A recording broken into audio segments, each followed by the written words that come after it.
अस्सलाम वालेकुम गाइस। आज जो मेरा टॉपिक है वो है एनीमिया इन प्रेगनेंसी।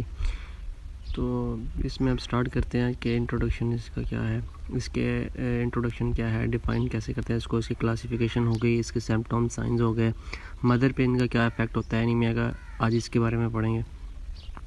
तो इंट्रोडक्शन में ये था कि एनीमिया जो होता है मोस्टली जो है ये हेमाटोलॉजिकल एबनॉर्मेलिटी है। हेमाटोलॉजिकल एबनॉर्मेलिटी से मुराद के abnormal shape of blood cells, abnormal concentration of hemoglobin, abnormal carrying capacity of hemoglobin, of oxygen from or to the tissues or to body. Anemia, the most common hematological abnormality, is a reduction of in the concentration of erythrocytes. erythrocytes अब क्या होता है, erythrocytes जो होता है कि ये RBCs होते हैं, बेसिकली बायोकनकेव डिस्क होते हैं, न्यूक्लियस के बगैर होते हैं ये, ठीक है। बेसिकली ये पिगमेंट जो होता है HB का वो कंटेन करते हैं और ये रेड कलर देते हैं हमारे ब्लड को, और ये ट्रांसपोर्ट करते हैं ऑक्सीजन को, कार्बन डाइऑक्साइड को टिश्यू की तरफ, टिश्यू से, इसका ये काम होता है एरिथ्रोसाइट्स का। तो बेसिकली रीज़न ही यही है एनीमिया की कि एरिथ्रोसाइट्स की जो कंसंट्रेशन होती है वो कम हो जाती है। The two most common cause of anaemia in pregnancy and the puerperium और iron deficiency and acute blood loss.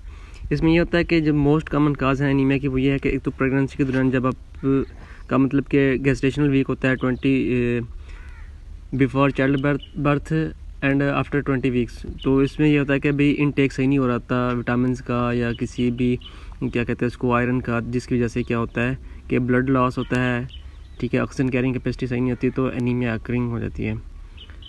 तो इसको हम मेंटेन करने के लिए हमें क्या चाहिए होता है कि हमें चाहिए कि हम इनटेक जो है उसका विटामिन का, उसके अलावा आयरन का, फोलिक या फोलिक एसिड्स वगैरह इसका इंटेक ज़्यादा करें। वो थ्रू आप इंट्रावेनल लें या उसको ओरल थेरापी के थ्रू लें, जैसे ही लें। तो अब आते हैं इसकी डेफिनेशन पे। डेफिनेशन इसकी है कि it is defined as low haemoglobin concentration resulting in a decrease in the oxygen carrying capacity of the blood. इसमें ये कह रहा है कि भाई आपके HP की कंसंट्रेशन जब कम होगी तो उसकी रिजल्टिंग में ये है कि ऑक्सीजन कैरिंग कैपेसिटी नहीं होगी। जब ऑक्सीजन कैरिंग कैपेसिटी नहीं होगी तो आपको एनीमिया अकर हो जाएगा। और सिर्फ ऐसे नहीं होता कि अगर ऑक्सीजन सही तरीके से कैरी नहीं कर पा रहे आप तो आपको एनीमिया हो जाता है। इसकी भी आइडेंटिफिकेशन होती है, वो मैं आपको नीचे बताता हूँ कि आप कैसे आइडेंटिफाई करेंगे कि हाँ भाई अब जो है जस्ट ब्लड की कमी है या एनीमिया भी हो गया है।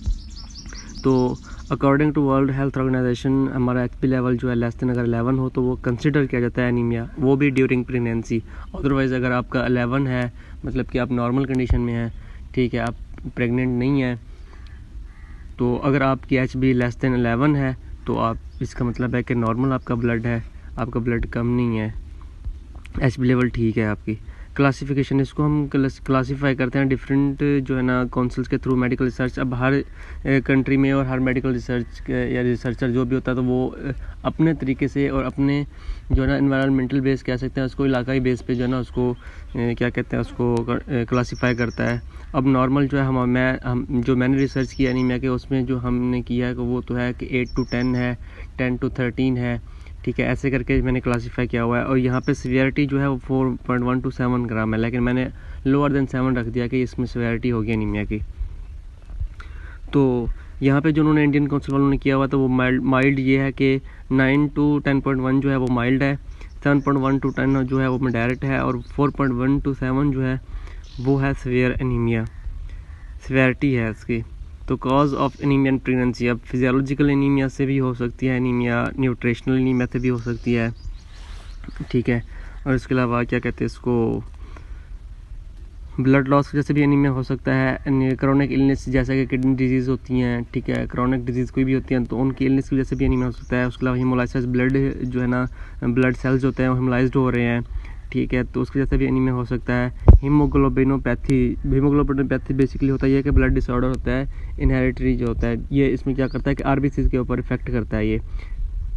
उसके बाद हमारा हो गया अदर हेरिडेटरी एनीमियाज। अब मैंने जो है ना लास्ट टाइम लेक्चर में बताया था कि हेरिडेटरी एनीमियाज बेसिकली जो थैलेसीमिया है वो एनीमिया है। हेरिडेटरी एनीमिया में जो है ना थैलेसीमिया आता है, सिकल सेल एनीमिया हो गया, उसके अलावा हेरिडेटरी स्फेरोसाइटोसिस हो गया, कंजेनिटल बोन मैरो फेलियर हो गया, ये हमारे हेरिडेटरी एनीमियाज हैं। उसकी कॉमन टाइप्स में से जो 3 टाइप्स मैंने यहाँ पे मेंशन किए हैं वो आयरन डेफिशिएंसी एनीमिया है, फोलेट डेफिशिएंसी एनीमिया है और विटामिन B12 डेफिशिएंसी है।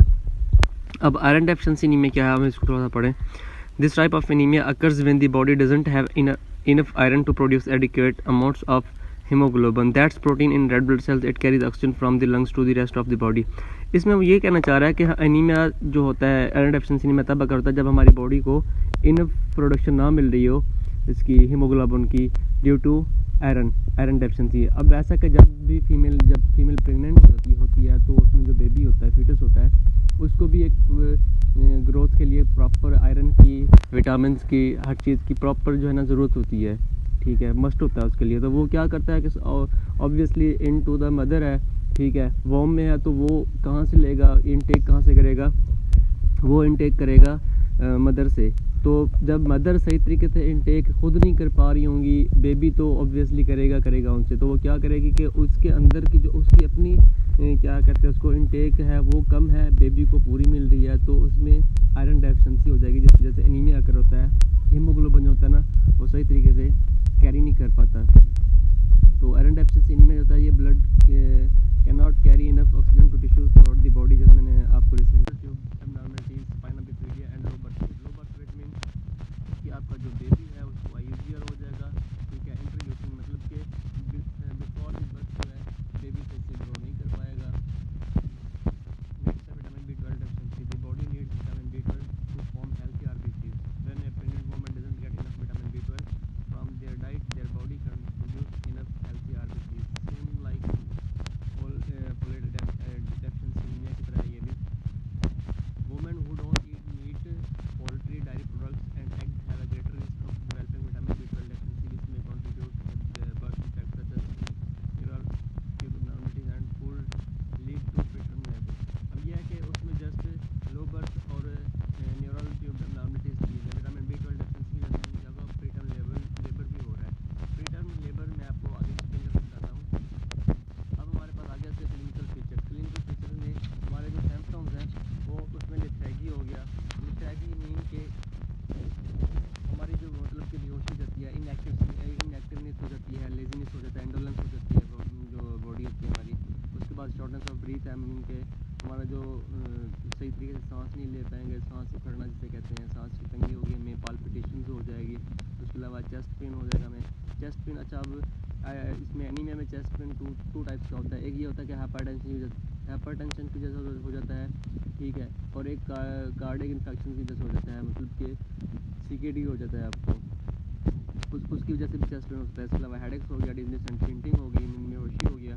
साइन इसमें क्या क्या पार्लर मतलब कि हमारे जो नाखून हैं वो स्पॉन्जी टाइप बन जाएंगे, मतलब स्पून टाइप हो जाएंगे, दरमियान में से दब जाएंगे। उसके बाद टैकीकार्डिया है। टैकीकार्डिया बेसिकली होता क्या है, जब भी हमारी बॉडी में हमारा जो हार्ट रेट होता है वो फास्ट फील कर रहा हो, ठीक है, और उसके अलावा हार्ट रेट जो होता है ना, वो हार्ट रिदम जो होता है वो बढ़ रहा हो, तो उसको हम क्या कहते हैं, रथमास कहते हैं, ठीक है। रथमस हमारा जो होता है वो ही हमारा टैकीकार्डिया कॉज कर रहा होता है। अब सॉफ्ट इजेक्शन सिस्टम के मरमर में ये होता है कि हमारी हार्ट बीट जो होती है, हमारा हार्ट रेट जो होता है वो एक इरेगुलर शेप में आ जाता है, इरेगुलरिटी शो करता है, जिस वजह से हमें सॉफ्ट इजेक्शन सिस्टम मरमर हो जाता है। अब इस आयरन डेफिशिएंसी एनीमिया के सिम्पटम्स में क्या हो जाता है कि आइज़ जो होते हैं हमारी येलो हो जाती हैं, फिटी हो जाती है, डेजीनेस हो जाती है, डेजीनेस हो जाता है, फेंटिंग हो जाती है, लो ब्लड प्रेशर हो जाता है, पाल्पिटेशन, हार्ट रेट बढ़ जाता है। मतलब chest pain, angina, heart attack, shortness of breath, muscular weakness में ये होता है कि हमारी जो मसल्स होते हैं स्टमक के वो टाइट हो जाते हैं, ठीक है, वो सही तरीके से डाइजेशन नहीं कर पा रहे होते, ठीक है, वो सही पंप नहीं, सही वर्क नहीं कर पा रहे होते। ये क्यों होता है, ये एनीमिया की वजह से होता है। उसके बाद हमारी डायग्नोसिस है कि हम एनीमिया को डायग्नोस कैसे करेंगे। मैंने रिसेंट बताया था कि अभी जस्ट अगर आपकी HB कम हो गई है तो इसका मतलब ये नहीं है कि आपको एनीमिया हो गया। इसके लिए हम क्या करते हैं कि हम जो है ना डायग्नोसिस वेज है हमारे पास, हम कैसे डायग्नोस करेंगे उसको। उसमें यह है कि हमारे हीमोग्लोबिन एस्टिमेशन ये होती है कि हमारी अगर 14 to 15 HB हमारी 20 to 24 वीक्स में कितनी HB है। अच्छा, इन सबको हम चेक करने के लिए क्या करते हैं, हेमाटोक्रिट, MCV, MCH हो गया, HB हो गया, ये चीज़ें इससे हम अंदाज़ा लगाते हैं कि हमें एनीमिया हो गया है। अब होता ऐसा है कि इससे जस्ट हमें अंदाज़ा लगता है। अगर आपको करेक्शन चाहिए कि मतलब कि एक्यूरेट पता हो कि हाँ एनीमिया है या नहीं है, एक्यूरेसी के लिए हम क्या करते हैं, सीरम क्रिएटिनिन टेस्ट करवाते हैं। उससे जो ना हमें पता चलता है कि भाई अब आयरन डेफिशिएंसी एनीमिया हो गया है, ठीक है, उससे हमें एक्यूरेसी मिल जाती है। उसके बाद हमारी है आयरन रिक्वायरमेंट ड्यूरिंग प्रेगनेंसी, कि हमें प्रेगनेंसी के दौरान कितनी आयरन चाहिए होती है। हमें 800 से 1000 मिलीग्राम पर डे चाहिए होता है, टोटल यही चाहिए होती है पर डे। जो होती है अर्ली प्रेगनेंसी में 2.5 मिलीग्राम पर डे चाहिए होती है, जो जो हमारा प्री टर्म लेबर होता है उस गेस्टेशन में हमें 5 to 5 मिलीग्राम चाहिए होती है, और जो हमारा क्या कहते हैं उसको पोस्ट पार्टम होता है, पोस्ट पार्टम में हमें 6.8 मिलीग्राम पर डे चाहिए होती है। तो उसमें RBCs होते हैं वो 500 मिलीग्राम से बनता है, फीटस प्लेसेंटा 450 ग्राम चाहिए होता है। तो इसके अलावा हम कैसे इसको ट्रीट करेंगे, डाइटरी प्रेस्क्रिप्शन के थ्रू, ओरल सस्पेंशन के थ्रू, सप्लीमेंट के थ्रू, या फिर हम ब्लड ट्रांसफ्यूजन के थ्रू करेंगे। ब्लड ट्रांसफ्यूजन हमारे तब जो है ना हमें ज़रूरत होती है ब्लड ट्रांसफ्यूजन की जब हमें सिवियरिटी ऑफ एनीमिया होती है। इसके बाद मैनेजमेंट होता है कि हम एनीमिया को कैसे मैनेज करें। एनीमिया मैनेज करने के लिए हमें क्या चाहिए होता है, ओरल आयरन थेरेपी चाहिए होती है, ठीक है, जिसमें हम फूड इंटेक करते हैं। उसके बाद प्रोफाइलेटिक आयरन थेरेपी चाहिए होता है, जिसमें हम एलिमेंटल आयरन जो है ना टेबलेट्स वगैरह कैप्सूल वगैरह लेते होते हैं फोलिक एसिड। उसके बाद डिवॉर्मिंग ऑफ ऑल एलिमेंटेशन है। डिवॉर्मिंग क्या होता है, डिवॉर्मिंग ये होता है कि हमारी इंटेस्टिनल जो भी वॉर्म्स होते हैं, ठीक है, उसको ख़त्म करने के लिए जो हम प्रोसेस करते हैं उसको हम डिवॉर्मिंग कहते हैं। उसके बाद ट्रीटमेंट 2000 मिलीग्राम जो होता है एलिमेंटल आयरन जो होता है ये हमारे आयरन सप्लीमेंट्स हैं जो हमें देने होते हैं। सर्वेक्सिन हो गया, वेडलिन हो गया, ठीक है, उसके अलावा आयरन डेक्स्ट्रॉन टेबलेट्स हो गया, फीरस सल्फेट हो गया, ये हमारे आयरन सप्लीमेंट्स हैं। उसके बाद आयरन रिच फूड हमारे पास चिकन हो गया, लीवर हो गया, ठीक है, बारकोलाई हो गया, ये सारी चीज़ें मेंशन की गई मैंने, ठीक है ना।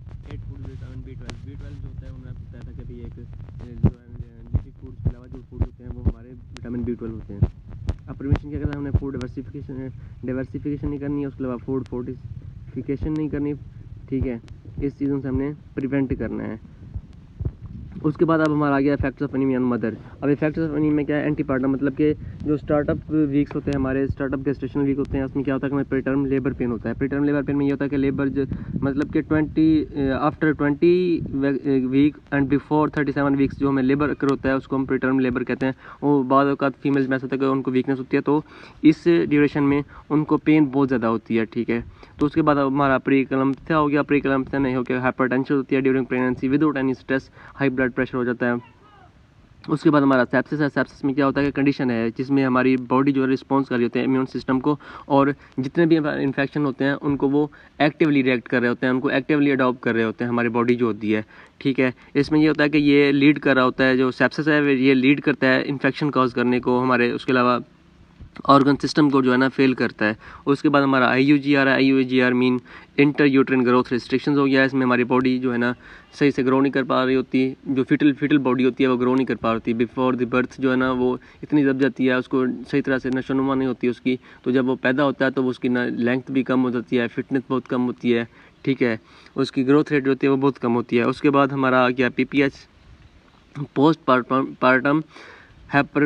पार्टम हेमरेज हो गया। ये जो है ना 1 to 5% प्रेग्नेंट फीमेल सेप्रेसस जो हो गया है। इसमें ये होता है कि हमारी इन्फेक्शन होता है जेनिटल ट्रैक्ट का, वॉकर होता है, ठीक है, किसी भी टाइम होता है जब हमारी मेम्ब्रेन रैप्चर हो जाती है, जब हमें लेबर पेन होता है, तभी जो है ना ये इन्फेक्शन काज करता है जेनिटल ट्रैक्ट में, ठीक है। इसमें ये होता है कि जब जेनिटल ट्रैक्ट इन्फेक्शन काज हो जाता है तो हमें अबनॉर्मल वेजाइनल डिस्चार्ज हो जाती है, जो रेट ऑफ यूट्रिन होता है वो डिले होता है। उसके बाद हमारा आ गया सब इन्वोल्यूशन ये होता है कि यूट्रस जो होती है ना हमारी रिटर्न नहीं हो पा रही होती है अपने नॉर्मल साइज़ में, uterus doesn't return to normal size. उसके बाद हमारा पल्मोनरी एम्बोलिज्म हो गया। पल्मोनरी एम्बोलिज्म में ये होता है कि भाई एक ब्लड क्लॉट्स बनाता है जो ब्लॉक कर रहा होता है हमारे फ्लो को, आर्टरीज के फ्लो को लंग्स में, हमारे लंग्स में आर्टरी के फ्लो को जो ब्लॉक करता है उसको हम पल्मोनरी एम्बोलिज्म कहते हैं। इसको ट्रीट करने के लिए हम जो है ना पल्मोनरी एम्बोलेक्टमी करते हैं। उसके बाद फेलियर ऑफ लैक्टेशन हो गया। जब हमारी बॉडी में एनीमिया होगी तो जो मदर होगी वो सही तरीके से फीड नहीं करा पाएगी बच्चे को, क्योंकि लैक्टेशन की कमी हो जाएगी, ठीक है।